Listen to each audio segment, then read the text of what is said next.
ఉంది జమిలీ ఎన్నికల గురించి. యాహ్! దాని మీద మీ అభిప్రాయం ఏంటి అసలు? జమిలీ ఎన్నికలనేవి 67 వరకు జరిగాయి భారతదేశం. 2 పార్టీ సిస్టమ్ రావాలి. సో, అందుకు దేశవ్యాప్తంగా ఎన్నికలు నిర్వహించాలి అనేది ఆలోచన. ఎందుకంటే అమెరికా సిస్టమ్ తీసుకుంటే అక్కడ 2 పార్టీలే ఉంటాయి. యెస్. 2 పార్టీల ద్వారా వస్తుంది. కానీ భారతదేశంలో మనం ప్రజాస్వామ్యం, అక్కడ కూడా ప్రజాస్వామ్యం ఆఫ్‌కోర్స్, కానీ వాళ్ళ సిస్టమ్స్ అలా డిజైన్ చేసుకున్నారు. కానీ ఇప్పుడు ఏంటంటే జమిలీ ఎన్నికలు వచ్చినంత మాత్రాన 2 పార్టీలకే పరిమితం అవుతారన్న దానికి ఎక్కడ ఆధారాలు ఏమి అటు కాంగ్రెస్ వైపు, ఇటు బీజేపీ వైపు వెళ్తారు. అంతే. అంటే చిన్న చిన్న పార్టీలు ఏవైతే ఉన్నాయో ఇప్పుడంతా కూటములుగా నడుస్తున్నాయి కదా. Yes. మహారాష్ట్ర తీసుకుంటే మహాయుతి మహాయుతి, అన్నారు, ఆ తర్వాత మహావికాస్ మహావికాస్ అఘాడీ అన్నారు. ఉన్నాయి. ప్రతి చోట కూడా ఈ విధంగా, ఇక్కడ మన దగ్గర కూడా కూటమి ఉమ్, ఈ విధంగా క్రమక్రమంగా అవి వెళ్ళి ఫైనల్గా 2 పార్టీలు. ఉమ్, తర్వాత ఏంటంటే ఈ జమిలీ ఎలక్షన్ అన్నది ఇంప్లిమెంటేషన్ ఎంతవరకు ఉంటుందన్నది ఒక డౌట్. ఓకే. ఫర్ ఎగ్జాంపుల్ ఒక స్టేట్లో ఉమ్, ఈ విధంగా వచ్చేసి పడిపోయింది అనుకోండి, ఒక పార్టీ గవర్నమెంట్ పడిపోయింది, మరి వాడు నెక్స్ట్ ఎలక్షన్స్ వరకు ఏం చేయాలి? అది ఆపద్ధర్మ పర్వతం పెడతారా, లేకుంటే ప్రెసిడెంట్ రూల్ పెడతారా అక్కడ ఉమ్, అన్నది కూడా ఆలోచించారు. ఆర్ దీన్ని 2 గ్రూప్స్గా డివైడ్ చేస్తారా? ఉమ్, ఒక గ్రూప్ ఆఫ్ స్టేట్స్ పార్లమెంటు ఒకసారి వెళ్ళిపోతాయి, ఉమ్, మిగతా స్టేట్స్ అన్నిటికీ ఇంకొకసారి పెట్టడం ఎలక్షన్స్. అంటే అన్నింటినీ ఒక 3-4 నెలల పరిధిలో పెట్టడం అన్నది ఇంప్లిమెంటేషన్ ఎలా అవుతుంది అన్నది ఒకటి. తర్వాత ఈ విధంగా ప్రభుత్వాలు పడిపోయినప్పుడు ఏ విధమైన ఈ నిర్ణయాలు తీసుకోవాలి. ఉమ్, ఆ తర్వాత రాజ్యాంగ సవరణలు ఏదైతే కావాలో ఇందులో కేంద్ర ప్రభుత్వం అంటే రాజ్యసభ, లోక్సభలో తర్వాత సుమారుగా 50% మన స్టేట్స్ కూడా దీన్ని ఆమోదించాలి. సో ఇవన్నీ కూడా ఇప్పుడు చూద్దాం. ఈ వింటర్ అసెంబ్లీ సెషన్లో ఏమన్నా బిల్స్ అలాంటివి ప్రవేశపెడతారంటే దాన్ని బట్టి వాళ్ళ ఆలోచనలు తెలుస్తాయి మనకి. ఉమ్, జమిలీ ఎలక్షన్, ఎందుకంటే ప్రధానమంత్రి గారు అనేక చోట్ల జమిలీ ఎలక్షన్స్ గురించి మాట్లాడుతున్నారు. మరి వాటి కార్యరూపం ఎలా దాలుస్తుందో అన్నది. ఉమ్, తర్వాత అనేక మంది ఉద్దేశం ఏంటంటే 2 ఎలక్షన్లు పెట్టినప్పుడు సాధారణంగా కేంద్రంలో ఏ పార్టీ ఉంటుందో ఆ పార్టీకి ఇక్కడ కూడా ఓటేస్తారు. దానివల్ల కేంద్రంలో ఉన్న పార్టీకి ఇది అడ్వాంటేజ్ అన్నది కూడా చెప్పారు. ఎస్. కానీ ప్రజలు రకరకాలుగా వాళ్ళ ఆలోచనలు అంత సులభం అవ్వదు. ఉమ్, ఎందుకంటే మనం ఫర్ ఎగ్జాంపుల్ ఎమర్జెన్సీ టైంలో ఆంధ్రప్రదేశ్లో ఎలక్షన్స్ చూసుకుంటే ఉమ్, మొత్తం దేశమంతా జనతా వస్తే మనకి ఆంధ్రప్రదేశ్ ఇక్కడ 48-44 సీట్లు ఉండేవనుకో. అందులో 43 కాంగ్రెస్, ఒకటి నీలం సంజీవ్ రెడ్డి గారు మాత్రం మా నంద్యాల పార్లమెంటరీ కాన్స్టిట్యుయెన్సీలో ఆయన ఒక్కడే ఒక్కరే గెలిచారు. ఆయన రాష్ట్రపతి అయ్యారు. అవును. ఉమ్, కాబట్టి ఆ విధంగా అనేక చోట్ల ఏమవుతుందంటే అసెంబ్లీకి ఒకటి వేస్తారు. ఫర్ ఎగ్జాంపుల్ మీరు ఇక్కడ చూడండి, ఢిల్లీలో ఉమ్, ఆమ్ ఆద్మీ ఆద్మీకి పార్టీకి వేశారు. 67 దాకా గెలిపించారు. ఓన్లీ 3 బీజేపీకి ఇచ్చారు. బీజేపీకి ఇచ్చారు. కానీ మళ్ళీ అదే పార్లమెంట్ వచ్చేసరికి 7కి 7 బీజేపీకి వెళ్ళిపోయింది. బీజేపీకి వెళ్ళిపోయాయి. అంటే ప్రజలు ఆలోచిస్తారు కేంద్రంలో ఏం కావాలి ఈ రాష్ట్రం. కానీ ఏమవుతుందంటే మన దాంట్లో ఉన్న రాజకీయ చైతన్యం ఇవన్నీ చూసుకున్న తరువాత ఉమ్, ఈ ఈవీఎంస్లో వాళ్ళు ఇంత వాళ్ళ మేధో సంపత్తి పట్టణాల్లో అయితే ఓకే, గ్రామాల్లో అనుకుంటాం, కానీ గ్రామాల్లో ఇంకా రాజకీయాల పట్ల పట్టణాల కన్నా గ్రామం చేస్తుంది అనమాట. ఉమ్, అంటే అది ఇంటెలిజెంట్ అయిపోతుంది. ఎస్. మెషిన్ ఇంటెలిజెంట్ అవుతుంది, మనిషిని ఆ విధంగా తన వశం చేసేసుకుంటారు. అది రావటం ఇబ్బంది అంటారా? అంటే ప్రతి టెక్నాలజికల్ డెవలప్మెంట్కి ఎలా వాడుతున్నాం అన్న దాని మీద ఎస్. మీకు యూట్యూబ్లో అన్ని వీడియోలు దొరుకుతాయి. ఎస్. మీరు ఏం చూస్తున్నారు అన్న దాని మీద ఆధారపడుతుంది. ఎస్.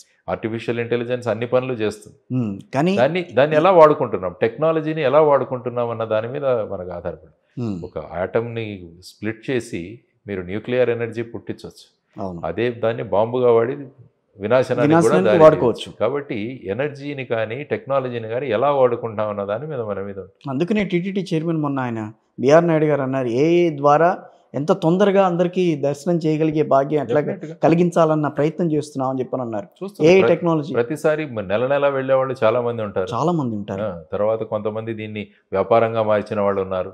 సో వీటన్నింటి కూడా చేయొచ్చు. ఉమ్, సో సంవత్సరానికి 1-2 సార్లు అన్నది రిస్ట్రిక్షన్ కూడా పెట్టచ్చు. ఏఐ ద్వారా వీటన్నింటినీ సార్ట్అవుట్ చేయొచ్చు మనం. ఉమ్, ఉహు, రకరకాల మనకు, ఎందుకంటే అందరూ వచ్చిన వాళ్ళకి దర్శనం అవ్వాలి, ఆ విధమైన ఇవి చేసుకుంటూ ఏఐని ఉపయోగించవచ్చు ప్రతి చోట కూడా. రైట్. ఇంకా సార్ ఎలా ఉంది ప్రస్తుతం రాజకీయ వాతావరణం? ఎందుకంటే భారతదేశంలో ఏమైందంటే ప్రతిరోజు రాజకీయాలు నడుస్తున్నాయి. ఎస్. నేను అంటాను ఎలక్షన్లప్పుడే రాజకీయాలు నడవాలి, ఆ తర్వాత అందరం కలిసి పనిచేయాలి. ఇది బేసిక్ కాన్సెప్ట్గా ఉండాలి. కానీ ఏమైందంటే ఇప్పుడు ప్రతి చోట కూడా ఒకరినొకరు నిందించుకోవడం, తిట్టుకోవడం, దీంతోనే రాజకీయాలంటే ఈ విధంగా ఉంటాయన్న భావనకు తీసుకొచ్చి ఇక రాజకీయాలంటే వద్దు అన్న ధోరణిలో ప్రజలు వెళ్తున్నారు. యాక్చువల్గా రాజకీయాలు కోరుకోవాలి ప్రజలు, ఆలోచించేవాళ్ళు మేము రాజకీయాల్లోకి రావాలని ఆలోచించాలి. ఓకే. ఆ విధమైన వాతావరణాన్ని క్రియేట్ చేయాలి. కానీ రాజకీయాలంటే మాకు వద్దన్న భావాన్ని క్రియేట్ చేసి వాళ్ళందరూ ఒక ఒక ఫిల్టర్ పెట్టేస్తున్నారు మనం. అంటే మేమే ఉండాలి ఇందులో, కొత్త వాళ్ళు ఎవరు రాకూడదు లోపల. మిమ్మల్ని అందుకనే రాని లేదా రానివ్వకపోవడం అంటే ఏంటంటే ఇది ఒక మొనోపలిగా ఉంటుంది. అంటే మా చేతుల్లోనే ఉండాలి మొత్తం. మేము, మా పిల్లలు, తర్వాత మా మనవాళ్ళు, ఈ టైప్ ఆఫ్ ఈ పారంపరిక రాజకీయాలు, ఈ హెరిడిటరీ పాలిటిక్స్ ఇవన్నీ కూడా పెరిగిపోయాయి. ఎక్కడ చూసినా కూడా, మీరు భారతదేశంలో చూసుకున్నా, నేషనల్ లెవెల్లో చూసుకున్నా కూడా అలాగే ఉంది. It has become almost like A business. తర్వాత బిజినెస్ లో వాళ్ళ తర్వాత తరం వస్తుంటారు కదా. ప్రజలు ఒప్పుకుంటున్నారు కదా మరి అట్లాంటిది. ప్రజలు ఒప్పుకుంటున్నారంటే ప్రజలకు రాజకీయాలన్న ఒక ప్రత్యేకంగా ఏమి శ్రద్ధ చూపించట్లేదు. ఓన్లీ ఎలక్షన్ లో ఓటు వేయడం మాత్రమే రాజకీయాలు అనుకుంటున్నారు. కానీ రాజకీయాలన్నవి మన జీవితాలను మారుస్తాయి అన్న దిశకి ఇంకా ఎవరు రావట్లేదు. మరికొంతమంది ఎవరు వచ్చినా అంతే కదా అన్న భావనలో ఉన్నారు. అదే మనం మాల్లోకి వెళ్ళి ఒక కొనుక్కోవాలంటే ఎంత జాగ్రత్తగా తీసుకుంటాం. ప్రతి ఒక్క పండును పరిశీలించి కొనుక్కుంటాం. మన పిల్లల్ని మంచి స్కూల్లో వేయాలనుకుంటున్నాం, మనం ఏదైనా వస్తే మంచి హాస్పిటల్లో జాయిన్ అవ్వాలనుకుంటాం. కానీ రాజకీయాలు వచ్చేసరికి మటుకు ఆ విషయాలు పట్టించుకోవట్లేదు. అది మా ఫీల్డ్ కాదు, మా పరిధి కాదు. మేము ఎలక్షన్లో ఓటు వేస్తాం, వేయకపోతాం. అందుకనే ఓటింగ్ పర్సెంటేజ్లు కూడా తక్కువగా ఉన్నాయి. సో ఈ విధమైన పరిస్థితుల్లో ప్రజాస్వామ్యానికి ఎన్నికలు అన్నవి చాలా ముఖ్యమన్న భావనలో మనం తీసుకెళ్ళాలి. అందుకనే నేను అంటాను, కాలేజెస్లో కూడా స్టూడెంట్ బాడీ ఎలక్షన్స్ జరగాలంటాను. ఎందుకంటే యువ రాజకీయ నేతలు తయారవ్వాలి. ఇప్పుడు తీసేశారు. ఇదంతా కూడా ఏంటంటే నేను అదే చెప్పాను, ఇది మా చేతిలోనే ఉండాలి, కొత్త వాళ్ళు రాకూడదు అన్న ఉద్దేశంతో చేస్తున్న ఈ ప్రక్రియ. అందుకనే 25 సంవత్సరాల నుంచి స్టూడెంట్ బాడీ ఎలక్షన్ లేవు. యూజీసీ కూడా అందరూ గవర్నమెంట్స్కు చెప్పింది, మీరు స్టూడెంట్ బాడీ ఎలక్షన్స్ పెట్టండి అని, కానీ ఎవరు పెట్టట్లేదు. ఎందుకంటే ఒక కొత్త తరహా రాజకీయం, కొత్త తరహా రాజకీయాల పట్ల అవగాహన ఉన్నవాళ్ళు వస్తే ఏమవుతుందో అన్న ఒక భయం కూడా వీళ్ళు. సో ఇవి రావాలి. సో మీరు ప్రక్షాళన కోసం, మార్పు కోసం వచ్చారు, కానీ ఆ మార్పు జనం గమనించలేదా, లేకపోతే ప్రక్షాళన అనేది జరగదని పక్కే తప్పుకున్నారా? ప్రక్షాళన అన్న ప్రాసెస్ ఏంటంటే it's a long term process. Filtering అన్నది అన్నది తిప్పుతూనే ఉండాలి. ఏదైనా మనం వంట చేయాలంటే తిప్పుతూ ఉండాలి. కొంతసేపు తిప్పి ఆపేస్తే అది మళ్ళీ గడ్డగడ్డిపోతుంది. కాబట్టి ఈ తిప్పే ప్రక్షాళన తిరుగుతూనే ఉంటుంది. ఆ ప్రయత్నం మేము చేస్తూనే ఉంటాం. ఆ ప్రయత్నం చూద్దాం. Let us see how far we can go. కానీ మీలాంటి వాళ్ళు రాజకీయాల్లోకి ఉండాలి అని యువత ఈరోజు కోరుకోవాలి యాక్చువల్గా. ఎందుకంటే మీరిచ్చే స్ఫూర్తిదాయక ప్రసంగాలు కానీ వాళ్ళల్లో, అంటే మీరు వివేకానందుడి బోధనలను ఎక్కువగా మీరు ముందుకు తీసుకొచ్చి చెప్తూ ఉంటారు కాబట్టి. ఎందుకంటే ఆయన స్వాతంత్ర ఉద్యమాన్ని ఆయన ప్రేరేపించాడు. ఆ సమయంలో బ్రిటిష్ వాళ్ళు అప్పుడు మన భారతదేశంలో ఉన్న ఈ విప్లవం చేసేవాళ్ళు, విప్లవాలు సృష్టించిన వాళ్ళు, విప్లవం ద్వారా మనం స్వాతంత్రం సంపాదించాలి అన్న వాళ్ళందరినీ కూడా వాళ్ళ బ్యాగులు అవి పరిశీలిస్తే ప్రతి ఒక్కరి దగ్గర వివేకానంద సాహిత్యం దొరికింది. ఎందుకంటే అందుకనే అంటారు, మత్తులో ఉన్న భారతదేశాన్ని మరమ్మత్తు చేసిన వారు స్వామి వివేకానంద. ఆయన ప్రసంగాలతో, తర్వాత వచ్చేసి భారతదేశం యొక్క స్ఫూర్తితో, భారతదేశం యొక్క సంస్కృతి ఏమిటి, భారతదేశ సంస్కారం ఏంటంటే ప్రపంచానికి మొత్తం చాటి చెప్పి మన భారతదేశంలో యువతరాన్ని కలిసి ఒక స్ఫూర్తిని నింపాడు. అంటే భారతదేశం యొక్క ఉనికిని ప్రజల్లో ఆయన బయటికి తీశాడు. నా దేశం, నాకంటూ స్వతంత్రం ఉండాలన్న భావనలు ప్రజల్లోకి రేకెత్తించడంలో స్వామి వివేకానందుల వారు ప్రధానమైన భూమిక పోషించారు. మీరు చెప్పే తీరు కూడా చాలా అద్భుతంగా ఉంటుందండి. కళ్ళు అటు ఇటు తిప్పుకోవడానికి కూడా ఉండదు.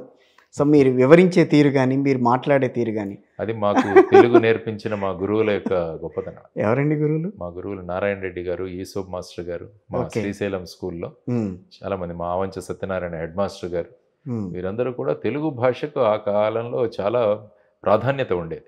తర్వాత ఏంటంటే మేము శ్రీశైలం లాంటి ప్రదేశంలో చదువుకున్నాం కాబట్టి అప్పుడు సాహితీ ప్రభావం కూడా చాలా ఎక్కువగా ఉండేది. సాహితీ భారతి అని ఒక సంస్థ మా దగ్గర ఉండేది. వారి ద్వారా అనేక మంది పెద్ద గొప్ప గొప్ప వ్యక్తులందరూ వచ్చేవారు అక్కడికి. నరాల రామిరెడ్డి గారు కానీ, తర్వాత భువన విజయం కానీ, తర్వాత వచ్చేసి నాగపణి శర్మ గారు, ఇలాంటి వాళ్ళందరూ అక్కడ వచ్చి అష్టావధానాలు, శతావధానాలు చేస్తుంటే, భువన విజయం ప్రదర్శిస్తుంటే అవన్నీ చూస్తున్నప్పుడు ఏమవుతుందంటే ఆ భావనలు, తర్వాత ఆ భాషా ప్రయోగం, ఆ తర్వాత తెలుగు బాగా వస్తే ఏ భాష అయినా చక్కగా మాట్లాడచ్చు, మాతృభాష చక్కగా వస్తే ఏ భాష అయినా రావచ్చు. కానీ ఇప్పుడు ఏంటంటే ఇంగ్లీష్ మీడియం జోరులో అటు తెలుగు వదిలేసాము, ఇంగ్లీషు రావట్లేదు. సో ఆ విధమైన పరిస్థితుల్లో అందరూ మౌనం వహిస్తున్నారు. ఎందుకంటే మాట్లాడడానికి మన దగ్గర జ్ఞానం ఉండాలి, మాటలు రావాలి. ఇప్పుడు ఏమవుతుందంటే మనం ఈ ఇంగ్లీష్ మీడియం ద్వారా కేవలం దాన్ని బట్టి అర్థం చేసుకుని దాని పరీక్షల్లో రాస్తున్నాం. కానీ మనం దాని మీద మనకు ప్రభుత్వం లేకపోవడం వల్ల ఏమవుతుంది, కొత్త ఆలోచనలు రావు. అందుకనే నేషనల్ ఎడ్యుకేషన్ పాలసీలో కూడా 5వ తరగతి వరకు, వీలైతే 8వ తరగతి వరకు మాతృభాష స్థానిక భాషలో మీరు బోధించని చెప్పారు. ఎందుకంటే విద్యార్థులలో ఉన్న సృజనాత్మక శక్తి బయటికి రావడానికి మాతృభాష సాధన. మీరు నోబెల్ ప్రైజులు గమనిస్తే 97% ఇప్పటి వరకు వచ్చిన నోబెల్ ప్రైజులు, నోబెల్ గ్రహీతలందరూ కూడా వాళ్ళు చిన్నప్పుడు వాళ్ళ మాతృభాషలోనే విద్యను అభ్యసించిన వాళ్ళు. సో ఈ విషయాలన్నీ కూడా తెలుసుకోవాలి, ఆ విధంగా మనం వెళ్ళాలి. సో దాంతో ఏంటంటే కమ్యూనికేషన్ అన్నది, భాషా ప్రయోగం అన్నది కూడా ఏది జరగట్లేదు. ఒక విషయం మీరు మాట్లాడే తీరుకి, మీరు ఇచ్చే ఎక్స్ప్రెషన్స్కి, వాటికి సూచికలుగానే కనిపిస్తాయి మీ వెనకాల ఉన్న మొమెంటోస్ అన్నీ కూడా. ఇవన్నీ మా ఫౌండేషన్ మేము చేస్తున్న మీరు సేవ చేయటం ఒకటి, మిమ్మల్ని ఆరాధిస్తూ వాళ్ళ ప్రోగ్రామ్స్కి మిమ్మల్ని రమ్మని అడగటం ఒకటి. సో అక్కడికి వచ్చిన తర్వాత మీరు 100 మందికి మీరు స్ఫూర్తిదాయకంగా మీరు ఒక రకమైన మ్యాండేట్ మాకు ఇచ్చింది కలాం గారు, అబ్దుల్ కలాం గారు. వారు ఏం చెప్పారంటే, భారతదేశంలోని యువతను మనం ప్రేరేపించాలి. భారతదేశ యువత కనుక ప్రేరేపించబడి వారు దేశం దిశగా కనుక వాళ్ళు అడుగులు వేయగలిగితే భారతదేశానికి ఉజ్వల భవిష్యత్తు ఉంది అని చెప్పేసి కలాం గారు చెప్పేవారు. రైట్. అందుకనే మనం వీలైతే ప్రతిరోజు ఒక స్కూలు కానీ, ఒక కాలేజీ కానీ, ఒక పాఠశాల కానీ, ఒక కళాశాలకు కానీ వెళ్ళి మనం వాళ్ళతో కలిస్తే మనం వాళ్ళని ఇన్స్పైర్ చేయడం కాదు, మనం వాళ్ళని చూసి మనం కూడా ఇన్స్పైర్ అవుతామని చెప్పారు. అందుకనే ఆయన మహానుభావుడు. ఆయన రాష్ట్రపతిగా ఉన్నా కూడా స్కూల్స్కి, కాలేజెస్కి వెళ్ళారు. చివరిగా ఇంఫాల్ ఐఐఎంలో ఆయన ప్రసంగం చేస్తూ ఆయన ప్రాణాలు వదిలేశారు. అది కలాం గారంటే ఆయన స్ఫూర్తి. ఆయనే స్ఫూర్తి. సో ఆ స్ఫూర్తితోనే ముందుకెళ్తున్నారు. ఆ స్ఫూర్తితోనే పార్టీని స్థాపించారని అనుకోవాలా? అంతే, ప్రక్షాళన. అదంటే దేశం బాగుండాలి, రాష్ట్రం బాగుండాలనే కోరిక అంతే. రైట్. అంటే దానికి ఏంటంటే ప్రజాస్వామ్యంలో ఈ పార్టీ విధానాలు అన్నది ఒక మార్గం. వాడిని చేసుకోవాలంటే, అందులో భాగస్వామ్యం అవ్వాలంటే మీరు అది ఎంట్రీ, గేట్ పాస్. సో కాబట్టి ఆ ముందు గేటు దాటుకుని లోపలికి వెళ్ళాలి కదా. ఆ విధంగా వెళుతూ చూద్దాం, వెళతాం. మనం మైదానంలో ఆడుతాం, మైదానంలో ఆడుతూ ఉండాలి. మనం ఆడుతూ ఉండి మన కళను ప్రదర్శించాలి. చివరిగా ఏమవుతుందో చూసుకుందాం. రిజల్ట్స్ ఏంటి అన్నది పెద్ద గొప్ప ఇది కాదు. భగవద్గీతలో లాగా మనం చేయాల్సిన పని మనం సక్రమంగా చేస్తూ వెళుతుంటే రిజల్ట్స్ వదిలే అంటాడు శ్రీకృష్ణుడు కూడా. కర్మయోగం. Do your job to the best of your ability.